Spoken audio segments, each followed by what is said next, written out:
আমরা ধারাবাহিকভাবে যতটা কর্মসূচি আছে এই বিয়ানীবাজারের পুলিশ প্রশাসন আমাদের ন্যায়সঙ্গত আন্দোলনকে বাধা প্রদান করে, আপনারা জানেন আমাদের আজকের উপজেলা পৌর নির্ধারিত একটা ঈদ পুনর্মিলনী ছিল যৌথ, সেখানে উপস্থিত ছিলেন সিলেট ৬ আসনের সাবেক সংসদ সদস্য পদপ্রার্থী ফয়সাল আহমদ চৌধুরী। এখানে উপস্থিত আছেন বিয়ানীবাজার উপজেলা বিএনপির সংগ্রামী সভাপতি অ্যাডভোকেট আহমদ রেজা, সাধারণ সম্পাদক পৌর বিএনপির সংগ্রামী সভাপতি মিজানুর রহমান রুমেল, পৌর বিএনপির সাধারণ সম্পাদক জসিম উদ্দিন, আমি উপজেলা বিএনপির সাধারণ সম্পাদক। এখানে উপস্থিত আছেন সিনিয়র যুগ্ম সম্পাদক উপজেলা বিএনপি, উপস্থিত আছেন মোল্লাপুর ইউনিয়নের চেয়ারম্যান হাজি আব্দুল মান্নান, উপস্থিত আছেন তিলপাড়া ইউনিয়ন চেয়ারম্যান মাহবুব রহমান সহ আমাদের সিনিয়র নেতৃবৃন্দ মুক্তাবাই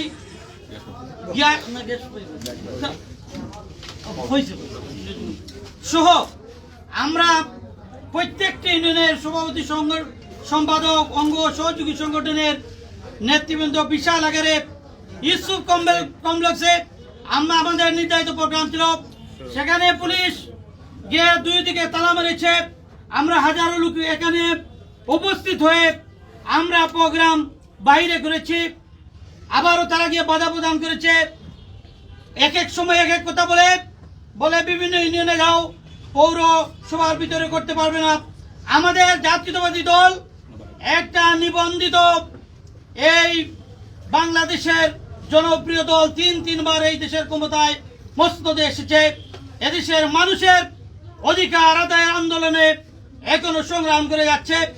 আজকে আমাদেরকে প্রচন্ডভাবে বাধা দিয়েছে।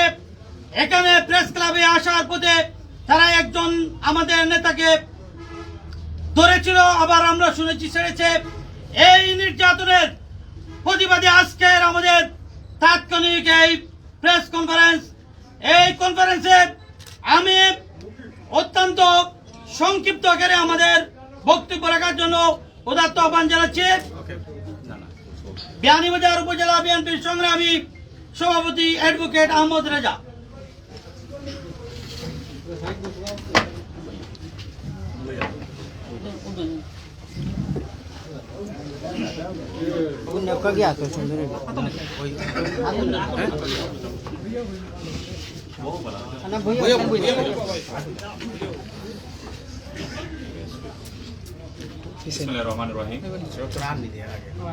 বেনিবাজার সংবাদ মাধ্যমের সম্মানিত সাংবাদিক, আমরা তাৎক্ষণিক আপনাদেরকে আহ্বান করে আপনারা আমাদের ডাকে সাড়া দিয়ে আপনাদের প্রেস অফিসে বসার সুযোগ দেওয়ার জন্য আপনাদেরকে ধন্যবাদ উপজেলা বিএনপি এবং পৌর বিএনপির পক্ষ থেকে।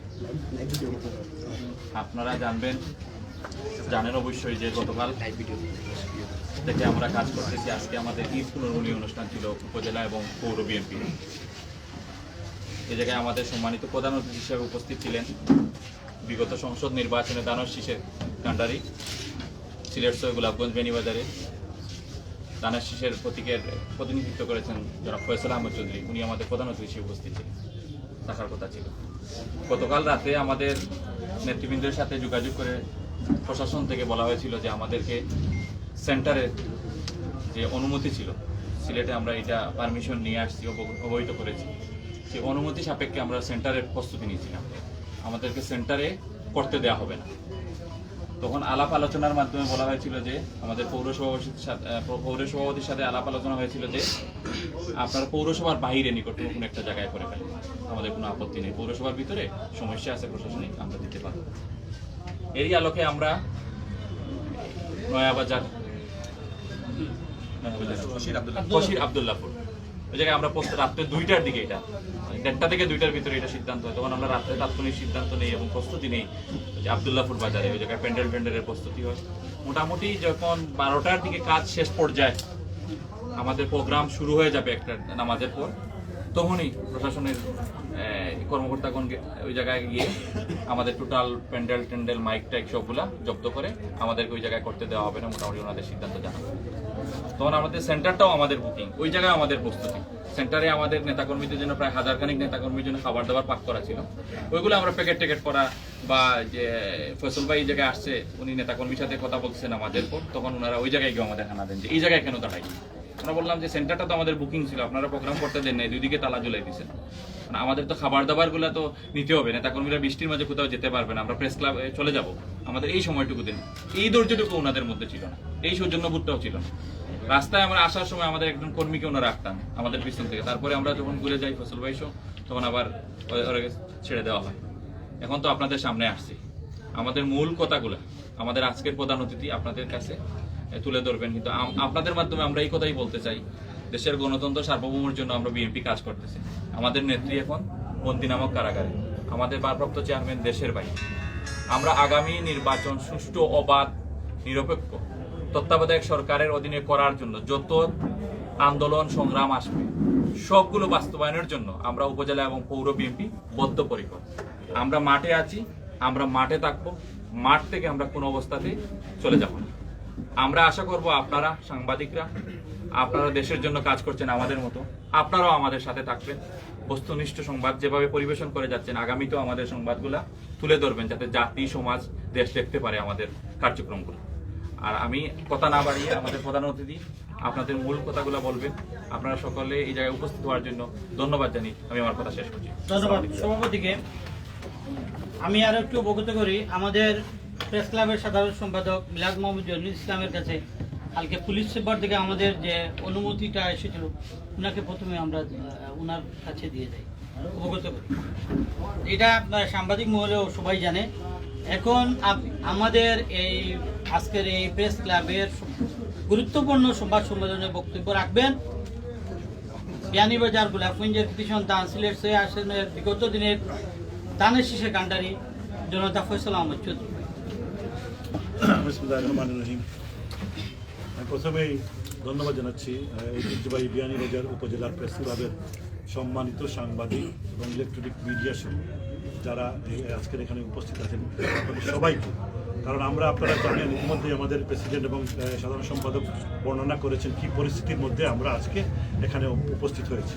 সাংবাদিকরা আপনারা হচ্ছেন সমাজের বিবেক, আপনারা হচ্ছেন আপনাদের যে ক্ষুরদার লিখনির মাধ্যমে আপনারা সবসময় সমাজের নানা অসঙ্গতি তুলে ধরেন। আমাদের বিশ্বাস হলো বিয়ানীবাজারের সাংবাদিক ভাইরা আপনারা অত্যন্ত সাহসী, এবং আমি দেখেছি আপনারা অতীতেও বিভিন্ন ধরনের যে সমস্ত অন্যায় অত্যাচার নিপীড়ন করা হয়েছে বাংলাদেশ জাতীয়তাবাদী দল অথবা যে কোনো দলের নেতাকর্মীদের উপর, আপনারা তা সুন্দরভাবে সংবাদ মাধ্যমের মাধ্যমে তা প্রচার করেছে। তো আজকের এই এখানে আমাদেরকে উপস্থিত হয়ে সুযোগ দিয়ে আপনাদের এখানে যে বসার সুযোগ দিয়েছেন, এটাই তার আর একটি প্রমাণ যে আপনারা যে চাচ্ছেন যে ন্যায় এবং ন্যায় প্রতিষ্ঠিত হোক এবং অন্যায় বিদরিত হোক। তো আমাদের আজকের যে চাওয়াটা হচ্ছে, আপনারা জানেন যে আমরা অত্যন্ত শান্তিপূর্ণভাবে আমরা ঈদ পরবর্তী আমাদের নেতাকর্মীদের সাথে আমার দেখা হয় নাই। আমি উমরাতে ছিলাম, উমরা পরে এসেছি। তারপরে আসার পরে আমি আশা করেছিলাম যে আমাদের যে বিভিন্ন উপজেলা নেতাকর্মী তাদের সাথে বসবো, তাদের সাথে কুশল বিনিময় করব, কোনো ধরনের উশৃঙ্খলতার প্রশ্নই ওঠে না। কিন্তু আমরা এ ব্যাপারে বিশেষ শাখায় সাহেব যখন বললেন যে বিশেষ শাখা থেকে অনুমতি নিতে হবে, তখন যেখান থেকে আমরা অনুমতি নিয়েছি।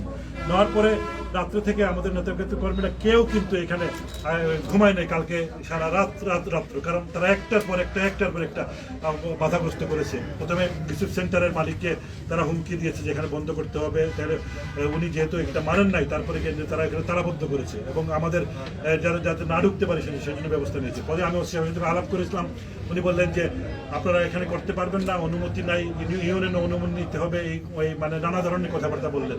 তো যাই হোক, আমি বললাম যে বাংলাদেশের সব জায়গায় প্রোগ্রাম করা যায়, সব জায়গায়, সিলেটেও বিভিন্ন ঈদ পুনর্মনি হচ্ছে, বিএনপি সহ বিভিন্ন সংগঠনগুলো করছে, সেখানে তো কোনো অসুবিধা হয় না, কেন বিয়ানীবাজারের এই সমস্যাগুলো হচ্ছে? আপনার কি উপর থেকে চাপ আছে? নানা ধরনের কথাবার্তা বললেন।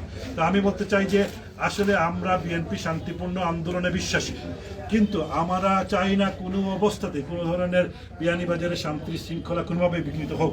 আমাদের নেতাকর্মীরা অতীতের যে কোনো সময়ের চেয়ে আমাদের প্রতিটি নেতাকর্মী বিয়ানীবাজারে এখন ঐক্যবদ্ধ, এবং আমরা সব ধরনের আন্দোলন সংগ্রামে লড়াই করার জন্য সর্বাত্মকভাবে প্রস্তুতি, কারণ আমরা চাচ্ছি এদেশের জনগণের অধিকার, জনগণের ভোটের অধিকার প্রতিষ্ঠা হবে। আপনারা জানেন যে 18 সালে কিভাবে আমাদের ভোটকে ছিনতাই করে নিশিরাতের সরকার প্রতিষ্ঠা হয়েছে, অবৈধ। এখানে আপনারা জানেন যে আপনারা এখানে যে এমপি সাহেব আছেন, তিনি নিশ্চয়ই নিজেই জানেন যে কিভাবে রাতের ভোট দিনের ভোট রাতে হয়েছে, কিভাবে তিনি এমপি নির্বাচিত হয়েছে। আজকে জনগণকে তারা ভয় পায়, আমাদের সামান্য ঈদ পুরোমণিকে তারা ভয় পাচ্ছে। তা আমরা আশা করব, আমরা বিশেষ কিছু বলবো না, আপনাদের কাছে এই বিবেকের ভার ছেড়ে দিলাম যে আমাদেরকে আজকে কতবার পরে বৈরাগীতে নেওয়া হলো, তারপরে এখান থেকে এখানে আসা হলো, আমাদের নেতাকর্মী বিচ্ছিন্ন হয়ে গেল, কয়েক হাজার নেতাকর্মী আজকে এখানে উপস্থিত হতো, কিন্তু তাদেরকে আজকে ঈদের মোলাকাত করতে বাধা দেওয়া হয়েছে। এবং রমজানে যখন আমি ঈদ সামগ্রী বিতরণ করলাম তিনপাড়া ইউনিয়নে, আপনারা জানেন সেখানে গরিব জনগণ, যেখানে দ্রব্যমূল্যের ঊর্ধ্বগতি, নানা ধরনের মানুষ বিভীষিকাময় জীবনযাপন করছে, সেই জায়গায় আমরা আমাদের সামান্য সামর্থ্য নিয়ে কিছু ত্রাণ নিয়ে উপস্থিত হয়েছিলাম। সেই জায়গায় পুলিশকে বাধা দিয়ে ত্রাণ বিতরণ করতে দেয় নাই। এটা কি বিবেকহীন কারখানা চলছে? আপনারাই বিবেক, আপনারা এগুলো তুলে ধরতে হবে আগামী প্রজন্মের স্বার্থে, এই দেশের স্বার্থে। এদেশে একটি গণতান্ত্রিক সরকার, আপনাদের জনগণের ভোটাধিকার প্রতিষ্ঠার লক্ষ্যে আমি আশা করব বিয়ানীবাজারের সমস্ত সাংবাদিক ভাইরা, আপনারা ও ন্যায়ের পক্ষে আপনাদের এই বিবেকের ইশারা দিয়ে আপনারা এই কথাগুলো আপনাদের সংবাদ মাধ্যমে তুলে ধরে আমাদের এই কথাগুলো পৌঁছে দেবেন। আজকের এই স্বল্প সময়ে আমাদেরকে যে সময় দিয়েছেন আপনারা, এই জন্য আমরা বিএনপি পরিবারের পক্ষ থেকে আমরা কৃতজ্ঞতা প্রকাশ করছি। এবং আমরা সব সময় আমরা আশা করব যে আমার বিয়ানীবাজারের সাংবাদিক ভাইরা আমাদের পাশে থাকবে। ধন্যবাদ সবাইকে, আসসালামু আলাইকুম।